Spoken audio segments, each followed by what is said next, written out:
चलिए जी, अब हम 12th नंबर का क्वेश्चन देखते हैं क्या दे रखा है। देखिए 12वें नंबर का क्वेश्चन हमसे ये बोल रहा है कि ऐसे प्रथम 40 धन पूर्णांकों का योग ज्ञात कीजिए जो 6 से विभाज्य है। ठीक है, ऐसे प्रथम 40 धन पूर्णांकों का योग ज्ञात कीजिए जो 6 से विभाजित है। तो देखिए प्रथम जो 6 से विभाजित हों, तो 6 से विभाजित होने वाले 40 टर्म्स बताने हैं, 40 पद, 40 पदों का योग जो 6 से विभाजित हो जाए। तो 6 से विभाजित तो पहला 6 होगा, दूसरा आपका 12, तीसरा 18, चौथा 24, ऐसे करते करते करते करते कितने पद हैं?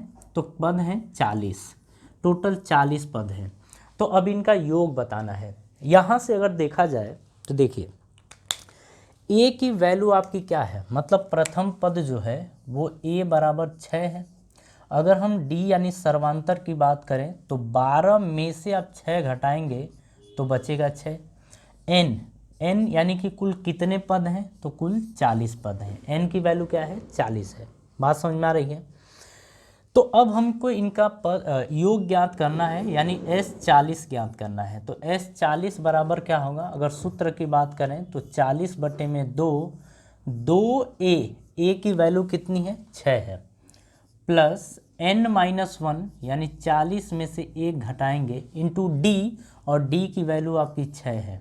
ठीक है, ये d की वैल्यू क्या है? 6। तो यहाँ पे लिख देंगे 6। अब आगे समझिए, यहाँ से काटेंगे तो 2 विषमन 40, तो यह आएगा 20। यहाँ से 6 दूनी 12 प्लस 40 में से 1 तो 39 गुणे 6, ये आएगा। ठीक है, तो ये S40 40 पदों का योग ये आएगा। इसे आप सॉल्व कर लेंगे, आपका आंसर आ जाएगा। ठीक है, इतनी ज़्यादा दिक्कत नहीं होगी, आप आसानी से कर सकते हैं।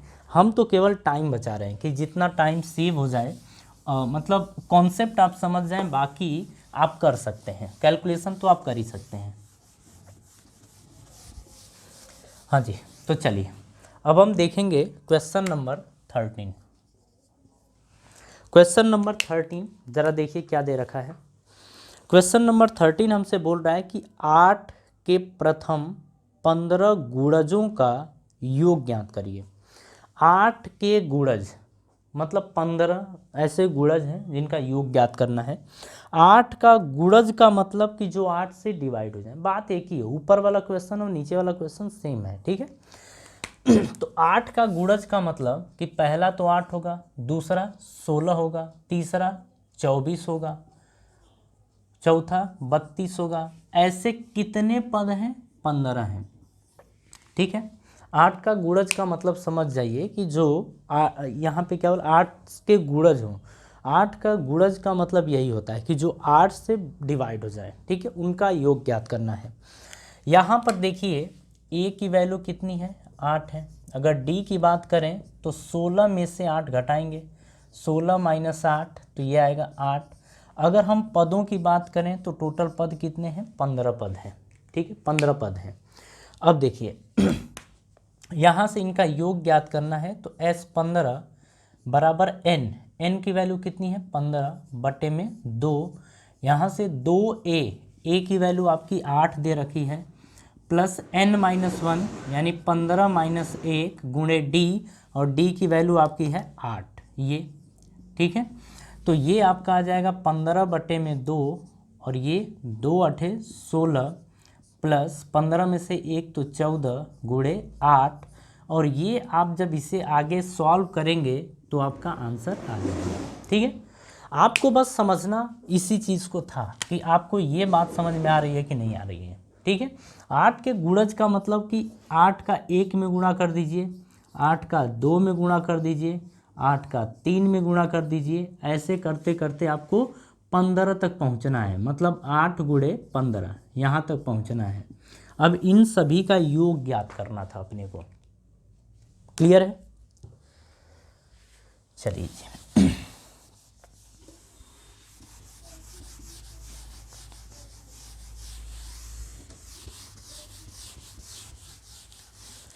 हाँ जी, चलिए अब हम देखते हैं 14 नंबर का क्वेश्चन। क्या दे रखा है देखिए 14 नंबर में आपको दे रखा है कि 0 और 50 के बीच की विषम संख्याओं का योग ज्ञात करिए। 0 से लेके 50 के बीच में जितनी भी विषम संख्याएं हैं उनका योग ज्ञात करना है। और विषम संख्याओं का मतलब होता है कि जो 2 से विभाजित न हो। तो 0 से 50 के बीच में पहला तो 1 है, दूसरा आपका 3 जाएगा, तीसरा आपका 5, फिर 7, फिर 9, फिर 11 और लास्ट में आप देखेंगे कि 49 होगा। ठीक है, ये होगा। अब इनका योग ज्ञात करना है तो सबसे पहले तो हम ये जान लें कि पद कितने हैं।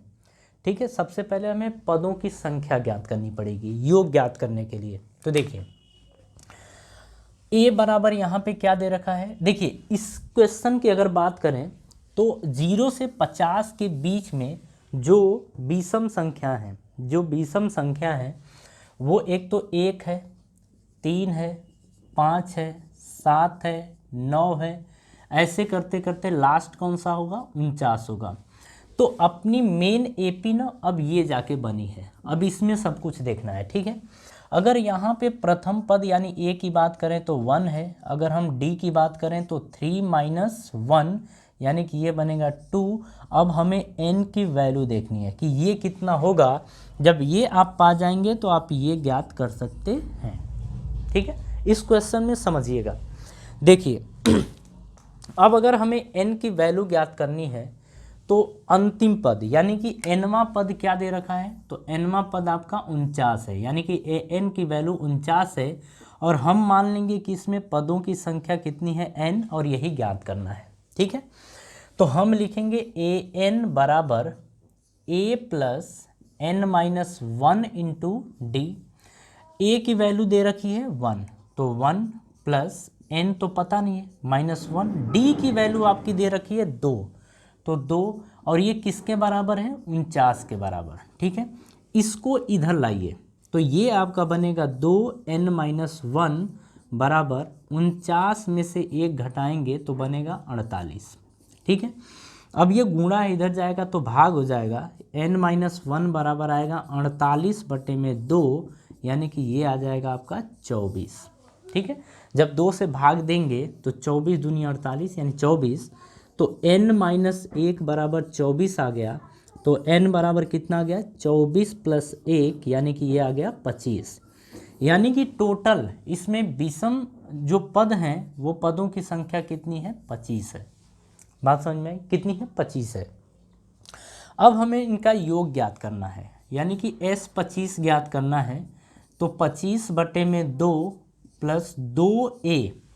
अच्छा, हम चाहें तो दूसरा फॉर्मूला यूज़ कर सकते हैं। दूसरा फॉर्मूला कि n/2 a + l, प्रथम पद और अंतिम पद, तो हम चाहें तो कर सकते हैं। तो ये लगाएं तो ज़्यादा बेहतर है। प्रथम पद आपका कौन सा है 1 है, अंतिम पद क्या है 49 है ये।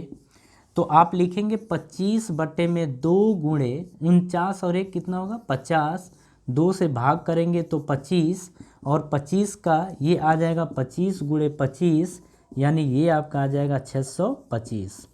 बात समझ में आ रही है, ये हमारा आंसर हो गया। ठीक है, चलिए देखिए 15 नंबर का क्वेश्चन। देखिए क्या दे रखा है यहाँ पे, ये बोल रहा है कि निर्माण कार्य से संबंधित किसी ठेके में एक निश्चित तिथि के बाद कार्य को विलंब से पूरा करने के लिए जुर्माना लगाने का प्रावधान इस प्रकार है। पहले दिन के लिए 200 रुपये, दूसरे दिन के लिए 250, तीसरे दिन के लिए 300 इत्यादि, अर्थात प्रत्येक उत्तरोत्तर दिन का जुर्माना अपने से ठीक पहले दिन के जुर्माने से 50 रुपया अधिक है। एक ठेकेदार को जुर्माना के रूप में कितनी धनराशि अदा करनी पड़ेगी यदि वह इस कार्य में 30 दिन का विलंब कर देता है। ध्यान से क्वेश्चन समझिए। यहाँ पे क्वेश्चन में ये बोल रहा है कि जैसे कोई ठेकेदार है और वो कोई काम कराता है, लेकिन उसको ना एक टारगेट दिया गया है कि आप इतने दिन में काम कंप्लीट कर देंगे। अगर आप कंप्लीट नहीं कर पाते हैं तो तो इस दिन के बाद आपको पहले दिन के लिए 200 रुपये जुर्माना देना पड़ेगा, दूसरे दिन अगर फिर विलम्ब होता है तो 250, तीसरे दिन तो 300, और ऐसे करते करते 50 रुपये हर दिन बढ़ते चला जाएगा। ऐसा क्वेश्चन में है, ठीक है। तो अपने से ये बोल रहा है कि मान लो कि ठेकेदार अगर 30 दिन काम विलम्ब कर देता है तो उसे कितना रुपया पे करना पड़ेगा ओवरऑल, ये हमसे पूछ रहा है, कुल कितना पैसा पे करना पड़ेगा। तो देखिए हम यहाँ से कहेंगे कि पहले दिन जो पे करना है उसको 200 रुपये, दूसरे दिन 250 रुपये, तीसरे दिन 300 रुपये, ये उसे पे करना है। और ऐसा उसे करना है 30, मतलब ऐसा करते हुए बोल रहा है कि 30 दिन अगर हो जाता है तो यहाँ पे हम बोलेंगे कि n की वैल्यू यही दे रखी है, कि 30 दिन का मतलब n की वैल्यू दे रखी है, ठीक है। अब हमसे ये पूछ रहा है कि अगर ऐसा है तो उसे 30 दिन बाद कितने रुपए पे करने पड़ेंगे जुर्माना के रूप में, टोटल उसने कितना पे किया। समझिए यहाँ पर हम बोलने वाले हैं कि a बराबर 200 रुपये है। अगर हम d की बात करें तो d बराबर हम लिखेंगे 250 माइनस 200, यानी ये आ जाएगा 50, यानी d की वैल्यू कितनी आ गई है, 50 आ गई है। हम यहाँ से कहेंगे कि n की वैल्यू 30 है, n की वैल्यू कितनी है, 30 है, ये दे रखा है, ठीक है। अब हमसे पूछ रहा है कि 30 दिन का मतलब S30 बराबर n/2, यानी कि 30/2, फिर 2a, और a की वैल्यू आपकी 200 दे रखी है, ठीक है। तो हम लिखेंगे 2 × 200 प्लस n की वैल्यू हमें 30 दे रखी है, तो 30 माइनस 1, और d की वैल्यू 50 है, तो ये 50, ठीक है, ये है। ज़रा समझिए, 2 से डिवाइड करेंगे 15, 15 दूनी 30, ये आएगा, तो 15, यहाँ से देखिए 200 दूनी 400, ये आएगा, प्लस 30 में से 1 घटाएंगे तो 29 गुणे 50, ये आपका आएगा, ठीक।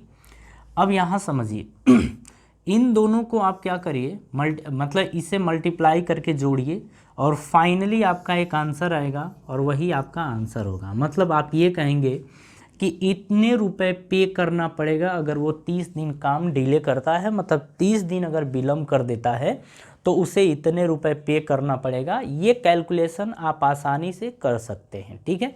हम आपको लैंग्वेज समझा दिए हैं, क्वेश्चन आप कंप्लीट कर लीजिएगा, ठीक है। चलिए नेक्स्ट क्वेश्चन की बात करते हैं।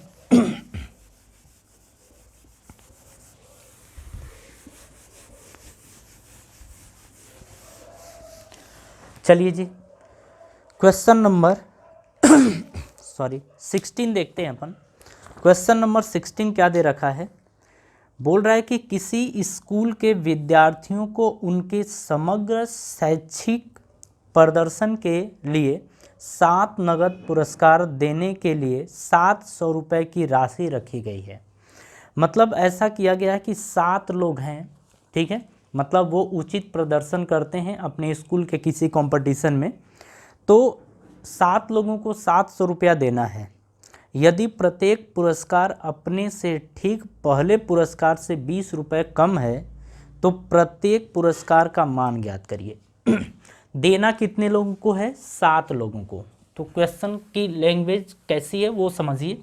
ये हमारा 16वें नंबर का क्वेश्चन है। बोल रहा है कि टोटल जो पैसा है, मतलब S7 हम बोलेंगे जो 7 लोगों को प्राइस देनी है वो टोटल अमाउंट, यानी कि S7 दिया गया है 700, ऐसा दिया गया है। बोल रहा है कि जो पहले को आप प्राइस देते हैं उससे 20 रुपये कम दूसरे को देते हैं। तो ऐसा मान लेते हैं कि जो पहले को हमने प्राइस दिया है वो A दिया है, तो दूसरे को कितना देना पड़ेगा, दूसरे को A माइनस 20 ये देना पड़ेगा, पहले से 20 रुपये कम, ऐसा बोला गया है। तीसरे को आप देंगे तो A माइनस 20 रुपये कम दिए, फिर और 20 रुपये कम जब देंगे तो वो हो जाएगा आपका 40 रुपये। जब चौथे को देंगे तो फिर 20 रुपये कम देंगे तो A माइनस 60 ऐसा देंगे। ज़रा इस चीज़ को समझिए। अगर हम इसे दे रहे हैं कि A माइनस 20, तो इसको देना है इससे 20 रुपया और कम, तो ऐसा ही तो लिखेंगे ना। तो a माइनस 20 कितना हो जाएगा 40, तो a माइनस 40 मतलब आपका ये आएगा। ठीक है। तो अब आगे की कहानी समझिए, ऐसा आ जाएगा आपका। ऐसे करते करते करते करते कुल कितने लोग हैं, कुल हैं 7 लोग। तो यहाँ पर n की वैल्यू कितनी है 7 है, n की वैल्यू कितनी है 7 है। ठीक है। तो देखिए अब हम यहाँ पे फॉर्मूला लगाएंगे। यहाँ फॉर्मूला क्या लगाएंगे, अपने को S7 दे रखा है, तो S7 बराबर 7/2 ये लिखेंगे। फिर 2a, a की वैल्यू कितनी दे रखी है a है, प्लस n की वैल्यू कितनी है 7 माइनस 1 इंटू डी। अब जरा d को समझिए कि d क्या दे रखा है।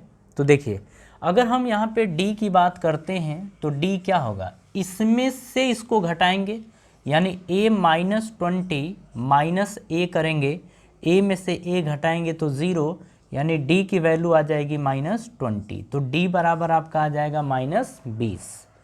ठीक है। तो d की वैल्यू आप यहाँ पे रखेंगे इंटू -20, ऐसा आप रखेंगे। आगे की कहानी समझिए, ये हटाइए। देखिए अब यहाँ से आप समझिए, ये आएगा 7/2, ये आपका आएगा 2a, 7 में से 1 घटाएंगे तो 6, अच्छा माइनस और प्लस आपका माइनस बचेगा, और यहाँ पे 6 गुणे 20 ये बचेगा। अब यहाँ समझिए 7/2, ये आपका आएगा 2a माइनस 6 दूनी 12 120 ये बनेगा। और देखिए ये S7 की वैल्यू कितनी दे रखी है 700, तो यहाँ आप 700 रख दीजिए। ठीक है, यहाँ पे बराबर 700 ये रखिए। देखिए ये भाग में है, इधर जाएगा तो गुणा में होगा, ये गुणा में इधर जाएगा तो भाग में होगा, तो यहाँ बचेगा 2a माइनस 120 बराबर 700। अब ये गुणा है, भाग है, इधर जाएगा तो गुणा, और ये गुणा है, इधर जाएगा तो भाग। ये 7 से काटेंगे तो 100, और 100 दूनी आएगा अपना 200। ठीक है, ये आएगा, यानी कि 2a माइनस 120 बराबर आपका आएगा 200। तो 2a बराबर कितना आएगा 200, ये माइनस इधर जाएगा तो प्लस 120, ओवरऑल आ जाएगा 320 ये आ जाएगा। तो 2a बराबर 320 आ गया, तो a बराबर कितना आ गया 320/2। तो यहाँ पर लिखेंगे 320/2, यानी काटेंगे तो 160 आएगा, 160। तो a की वैल्यू कितनी आ गई 160, यानी हम इसमें ये कहेंगे कि a की वैल्यू आपकी आ गई है 160। इसे हम हटाते हैं। देखिए हम आपसे ये कर रहे हैं कि a की वैल्यू 160 है, तो इसका मतलब पहले को जो प्राइस दी गई है 160 रुपया, दूसरे को जो प्राइस दी जाएगी a की वैल्यू 160 में से 20 घटाएंगे तो 140 बचेगा, यानी जो दूसरे को प्राइस दी गई है वो 140। तीसरे की बात करें तो 160 माइनस 40 ये आएगा 120। इसकी बात करें तो 160 माइनस 60 यानी ये आ जाएगा आपका 100। ठीक है, इसी तरीके से 20 कम करते जाइए। जैसे 160 से 20 कम किए तो 140, फिर 20 कम किए तो 120, फिर 20 कम किए तो 100, 1 2 3 4, ऐसे कितने लोगों को देने, और 3 लोगों को। तो इसके बाद 80, इसके बाद 60 और इसके बाद 40। ठीक है, ये होगा। तो 7 लोगों को जो प्राइस पे की गई है वो पहले को 160, दूसरे को 140, तीसरे को 120 और लास्ट वाले को यानी 7वें को 40 रुपये की राशि पे की गई है। ठीक है, तो इस तरीके से हमारा क्वेश्चन नंबर 16 कंप्लीट होता है।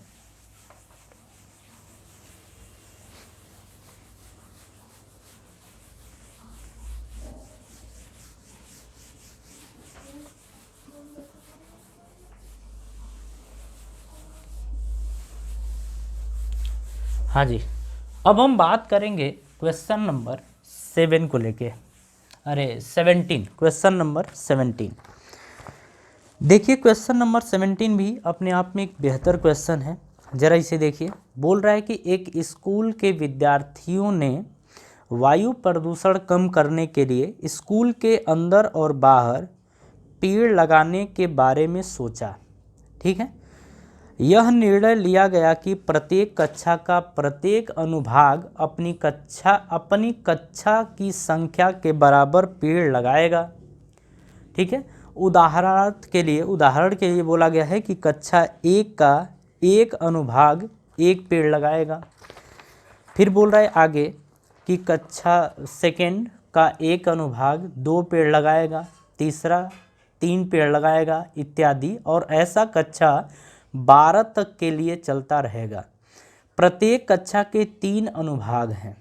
इस स्कूल के विद्यार्थियों द्वारा लगाए गए कुल पेड़ों की संख्या कितनी होगी। ठीक है, ये हमसे बोला है। क्वेश्चन नंबर 17, देखिए अच्छा क्वेश्चन है। बोल रहा है कि जो इसमें पहली बात है कि कक्षा 1 से लेके कक्षा 12 तक है, मतलब कक्षा 1 से लेके 2, फिर 3, बात को समझिएगा, 4, और ऐसे करते करते कक्षा 12 तक ये कार्यक्रम चलता है। लेकिन हर क्लास में 3 अनुभाग है, मतलब हर क्लास में 3 पार्ट, 3 सेक्शन है, ऐसा बोल सकते हैं। पहले में 3 सेक्शन है, दूसरे में भी 3 सेक्शन है, तीसरे में भी 3 सेक्शन, चौथे में भी 3 सेक्शन, और 12वें में भी, कक्षा 12 में भी 3 सेक्शन ऐसे हैं। बोल रहा है कि एक सेक्शन 1 पेड़ लगाएगा, मतलब अगर कक्षा 1 का स्टूडेंट है तो उसमें 3 सेक्शन है, तो एक सेक्शन 1 पेड़ लगाएगा। तो अगर हम कक्षा 1 की बात करें तो कक्षा 1 वाले 3 पेड़ लगाएंगे। क्यों? क्योंकि एक सेक्शन ये है, दूसरा ये, तीसरा ये, तो ये भी 1 पेड़ लगाता है, ये भी 1 पेड़ लगाता है, ये भी 1 पेड़ लगाता है। ठीक है, कक्षा 2 की बात करें तो ये 2 पेड़ लगाता है, ये भी 2 और ये भी 2। कक्षा 3 की बात करें तो ये 3 पेड़ लगाता है, ये भी 3 और ये भी 3। 4 की बात करें तो ये 4, ये 4, ये 4, ऐसे पेड़ लगाए जाते हैं। कक्षा 12 की बात करें तो इनको हर सेक्शन को 12-12 पेड़ लगाने हैं। ठीक है, ऐसा है। तो अगर हम सिर्फ इस कक्षा की बात करें तो कक्षा 1 के स्टूडेंट्स, ओवरऑल स्टूडेंट्स ने मिलकर कितना पेड़ लगाया है? 3 पेड़। लेकिन कक्षा 2 की बात करें तो 2, 2, 4, 2, 6 पेड़ कक्षा 2 वालों ने लगाया है टोटल।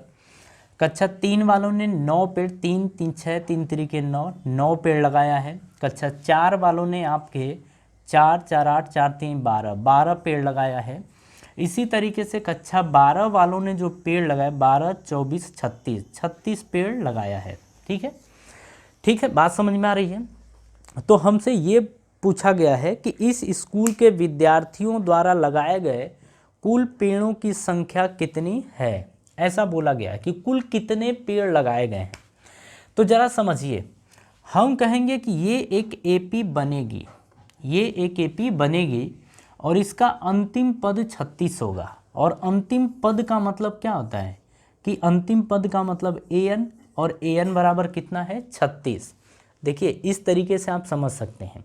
अगर हम n की बात करें कि इसमें कितने पद हैं तो 1, 2, 3, 4, 5, 6, ये कितने तक? 12 तक। तो टोटल पद कितने हैं? टोटल कक्षाएं, और कक्षा जितनी कक्षाएं उतने पद, तो 12 कक्षाएं हैं तो 12 पद होंगे।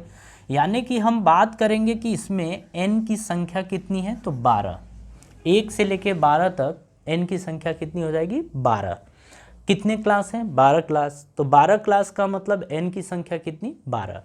अगर हम यहाँ पे a की बात करें तो a कितना है? 3 है। अगर हम वहाँ पे an की बात करें, an बराबर l आपका होगा, और ये आपका 36 के बराबर है। हमसे पूछा है कि कुल कितने पेड़ लगाए गए हैं, तो कुल पेड़ कितने लगाए हैं तो S12 लिखेंगे, क्योंकि n की वैल्यू कितनी है? 12। तो यहाँ पर रखेंगे 12/2, यहाँ से 2a, ये मत रखिए, हम दूसरा फॉर्मूला यूज़ करेंगे कि n/2 ब्रैकेट में a प्लस l, मतलब first term plus last term, पहला पद प्लस आखिरी पद, ऐसा। तो पहला पद कितना दे रखा है? 3, और आखिरी पद आपका दे रखा है 36, तो ये रख देंगे। ठीक है, तो यहाँ से 2 छके 12, तो 6 गुणे 36 3 39, 6 9 54, 5 बचा, 6 3 18, 18 5 23, यानी कि टोटल 234 पेड़ लगाए गए हैं, टोटल 234 पेड़ लगाए गए हैं। कहानी समझ में आ गई? तो ये हमारा आंसर होता है। ठीक है, देखिए ये क्वेश्चन बेहतर क्वेश्चन है, आप इसे एक बार पढ़िए, फिर इसे समझिए, फिर सॉल्व करेंगे तो आराम से ये सॉल्व हो जाएगा।